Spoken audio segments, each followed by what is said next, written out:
मैं तुम्हें पैसे दूंगा, तुम मेरे साथ चलो।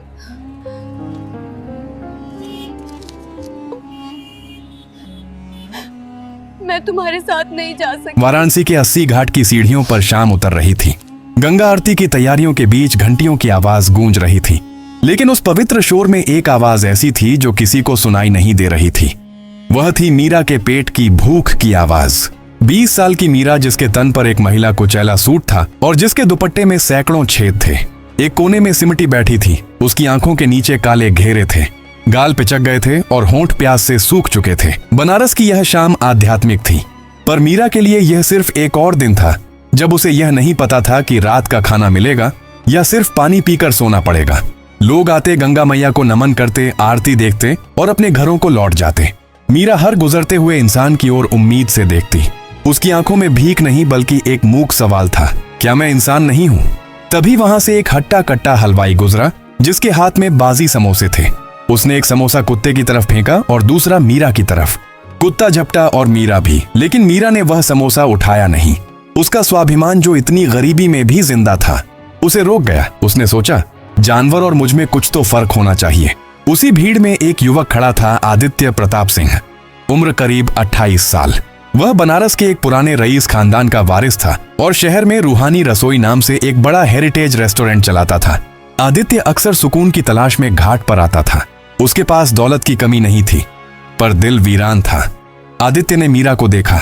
उसने देखा कि कैसे उस लड़की ने भूख से तड़पते हुए भी जमीन पर फेंका हुआ समोसा नहीं उठाया। आदित्य की आंखों में एक चमक आई। उसने भीड़ को चीरते हुए मीरा की ओर कदम बढ़ाए। आदित्य उसके सामने जाकर खड़ा हो गया। मीरा ने डर कर अपने पैर सिकोड़ लिए। उसे लगा शायद यह भी कोई ताना मारने आया है या पुलिस वाला है जो उसे यहां से भगा देगा। आदित्य ने अपनी जेब से पैसे नहीं निकाले। वह घुटनों के बल बैठा और बेहद नरम आवाज में पूछा, भूख लगी है? मीरा ने कोई जवाब नहीं दिया, बस अपनी बड़ी बड़ी डरी हुई आंखों से उसे देखती रही। आदित्य ने फिर कहा, मैं तुम्हें खाना खिला सकता हूँ, लेकिन एक शर्त है। मीरा का दिल धक से रह गया। शर्त शब्द सुनते ही उसके रोंगटे खड़े हो गए। गरीबों की दुनिया में शर्तों का मतलब अक्सर जिस्म का सौदा होता है। उसने गुस्से और डर से अपनी मुट्ठी भी ली।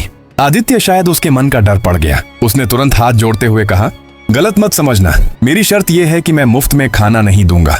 तुम्हें मेरे साथ चलना होगा, मेरे रेस्टोरेंट में काम करना होगा। बदले में खाना भी मिलेगा, छत भी और इज्जत के पैसे भी। भीख मांगकर पेट भरोगी या मेहनत करके सर उठाओगी, फैसला तुम्हारा है। मीरा सन्न रह गई। आज तक लोगों ने उसे सिक्के दिए थे, गालियां दी थी, हिकारत दी थी, लेकिन किसी ने उसे काम या इज्जत का ऑफर नहीं दिया था। उसके मन में द्वंद चल रहा था, क्या भरोसा करूं, यह अनजान आदमी कौन है? कहीं यह कोई चाल तो नहीं? लेकिन फिर उसने आदित्य की आंखों में देखा। वहां हवस नहीं थी, दया भी नहीं थी, वहां सिर्फ भरोसा था, एक बराबरी का भाव था। मीरा ने कांपते हुए होठों से कहा, मुझे काम नहीं आता साहब। आदित्य मुस्कुराया, एक ऐसी मुस्कान जिसने मीरा के अंदर के डर को पिघला दिया।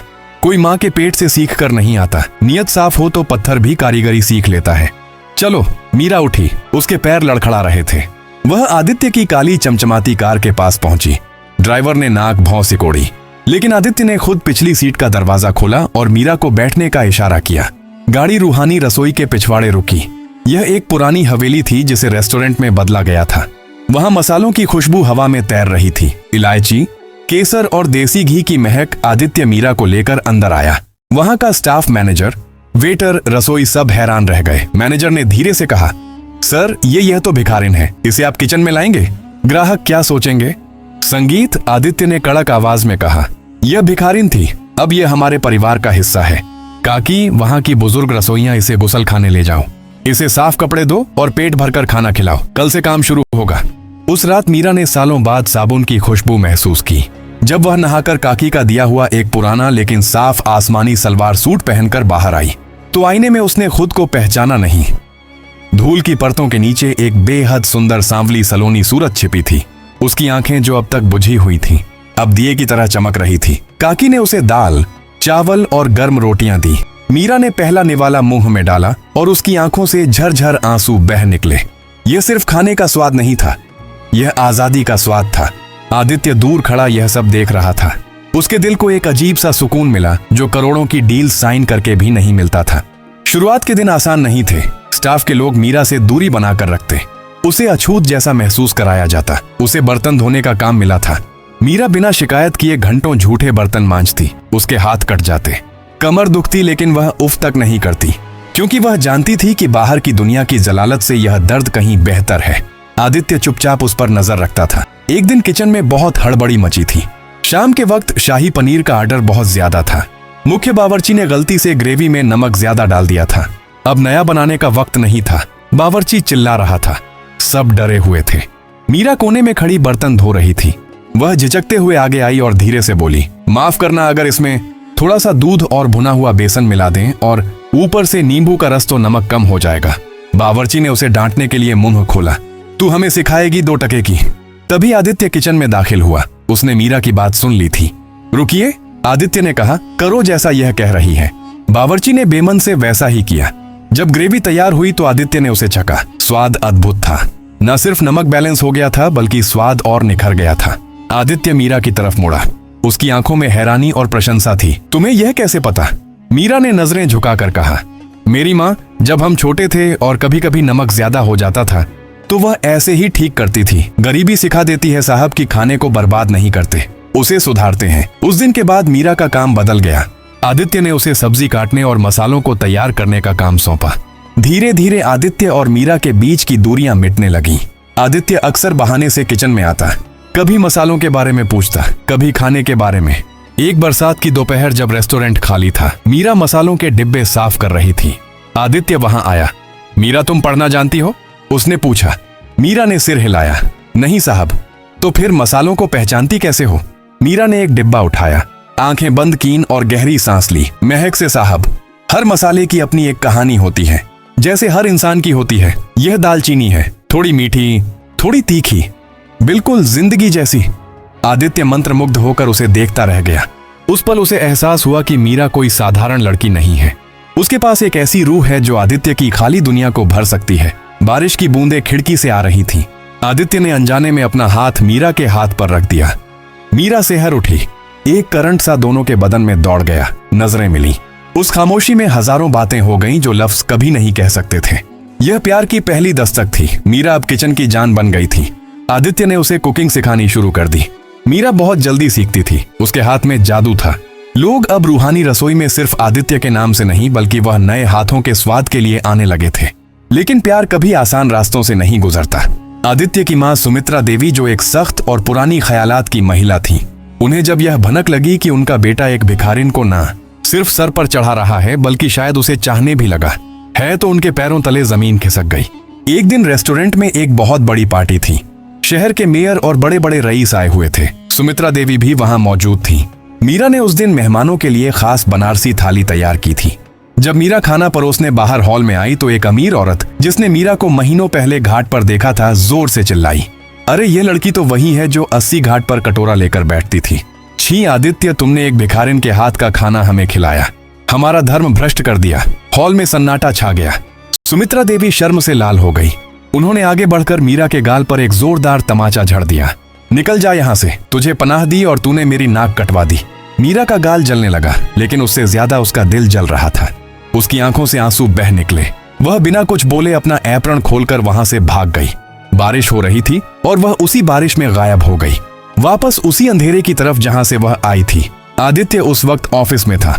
जब वह शोर सुनकर बाहर आया तो मीरा जा चुकी थी। उसे पूरी बात पता चली। उस दिन पहली बार आदित्य ने अपनी माँ की आंखों में आंखें डालकर बात की। माँ, आपने उसे नहीं, मेरे दिल को तमाचा मारा है। वह भिखारिन नहीं थी, वह इस रसोई की अन्नपूर्णा थी। और आप लोग जिसे धर्म भ्रष्ट होना कहते हैं, मैं उसे इंसानियत कहता हूँ। अगर वह इस घर में नहीं रहेगी तो मैं भी नहीं रहूंगा। आदित्य पागलों की तरह अपनी गाड़ी लेकर बारिश में निकल पड़ा। आदित्य ने पूरा बनारस छान मारा। हर घाट, संगीत, हर गली, हर मंदिर। बारिश रुकने का नाम नहीं ले रही थी। उसका दिल बैठा जा रहा था। क्या उसने मीरा को हमेशा के लिए खो दिया? रात के 2 बज चुके थे। थक संगीत हारकर आदित्य 80 घाट की उसी जगह पर पहुंचा जहां वह मीरा से पहली बार मिला था। वहां एक पेड़ के नीचे भीगी हुई और कांपती हुई मीरा बैठी थी। उसने अपने घुटनों में सिर छुपा रखा था। वह रो नहीं रही थी, बस सुन्न हो चुकी थी। आदित्य दौड़कर उसके पास गया। उसने अपना कोट उतारकर मीरा को ओढ़ाया। मीरा, उसने पुकारा। मीरा ने सिर उठाया। उसकी आंखों में शिकायत नहीं, बस एक गहरी उदासी थी। साहब, आप क्यों आए? मैं वहीं ठीक थी। कचरे को महल में रख देने से वह सोना नहीं बन जाता। आदित्य ने उसका चेहरा अपने हाथों में लिया। उसकी आंखों से आंसू छलक पड़े। तुम कचरा नहीं हो मीरा, तुम मेरी जिंदगी हो। उस महल में, उस रसोई में और मेरे सीने में सिर्फ सन्नाटा था। तुमने आकर उसे भरा है। तुम नहीं जानती, लेकिन पिछले 6 महीनों में मैंने सांस लेना सीखा है, सिर्फ तुम्हारे कारण। मीरा ने उसे अविश्वास से देखा, लेकिन समाज, आपकी मां आदित्य ने उसे अपने सीने से लगा लिया। बारिश और तेज हो गई, जैसे आसमान भी उनके मिलन पर रो रहा हो खुशी से। भाड़ में जाए समाज, इज्जत पैसे से नहीं चरित्र से होती है, और तुमसे ज्यादा अमीर चरित्र मैंने किसी का नहीं देखा। मुझसे शादी करोगी मीरा? मेरी पत्नी बनोगी, मेरी अर्धांगिनी। यह सुनते ही मीरा फूट फूट कर रो पड़ी। यह आंसू दुख के नहीं थे, यह उस स्वीकारोक्ति के थे जिसके लिए हर इंसान तरसता है, अपनापन। उसने धीरे से सिर हिलाया। आदित्य ने उसे गोद में उठा लिया। रूहानी रसोई अब सिर्फ एक रेस्टोरेंट नहीं बल्कि एक ब्रांड बन चुका था। लेकिन इससे भी बड़ी बात यह थी कि आदित्य और मीरा ने मिलकर एक संस्था खोली थी, अपना घर। यहाँ वे उन लड़कियों और बच्चों को लाते थे जो घाटों पर भीख मांगते थे। उन्हें खाना बनाना, सिलाई, कढ़ाई और पढ़ना सिखाया जाता था। आज रूहानी रसोई को भारत के सबसे प्रतिष्ठित कुकिंग अवार्ड से सम्मानित किया जा रहा था। मंच पर आदित्य खड़ा था। एंकर ने माइक पर अनाउंस किया, और अब मैं बुलाना चाहूंगा इस कामयाबी के पीछे की असली ताकत को। मिसेस मीरा आदित्य सिंह मीरा मंच पर आई। उसने एक खूबसूरत बनारसी साड़ी पहनी थी, माथे पर छोटी सी बिंदी और मांग में सिंदूर। उसके चेहरे पर अब वो डर नहीं था, बल्कि गजब का आत्मविश्वास था। हॉल तालियों से गूंज उठा। वही लोग जो कभी उसे दुत्कारते थे, आज खड़े होकर तालियां बजा रहे थे। आदित्य की मां सुमित्रा देवी भी सामने की पंक्ति में बैठी थी। उनकी गोद में आदित्य, संगीत और मीरा का 1 साल का बेटा था। उनकी आंखों में भी अब बहू के लिए सिर्फ गर्व था। मीरा ने माइक थामा। उसकी आवाज थोड़ी कांपी, फिर स्थिर हो गई। मैं आज यहाँ खड़ी हूँ तो अपनी काबिलियत से ज्यादा अपने जीवन साथी के भरोसे की वजह से उन्होंने मुझे तब अपनाया जब मैं खुद को भी नहीं अपना पा रही थी। लोग कहते हैं कि प्यार अंधा होता है, पर मैं कहती हूँ कि प्यार वह नजर है जो फटे कपड़ों के अंदर छिपे इंसान को देख लेती है। उसने आदित्य की ओर देखा और कहा, आपने मुझे भीख में सिक्के नहीं दिए, आपने मुझे मेरी जिंदगी दी। I love you.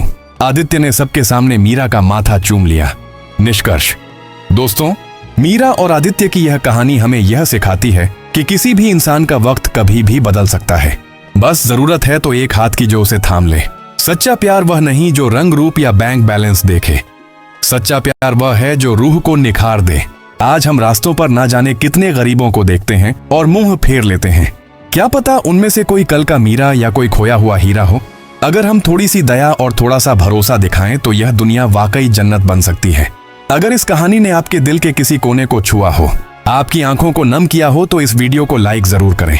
इसे अपने साथी और दोस्तों के साथ शेयर करें ताकि प्यार और इंसानियत की यह लौ जलती रहे। चैनल को सब्सक्राइब करें क्योंकि यहाँ हम कहानियां नहीं जज्बात सुनाते।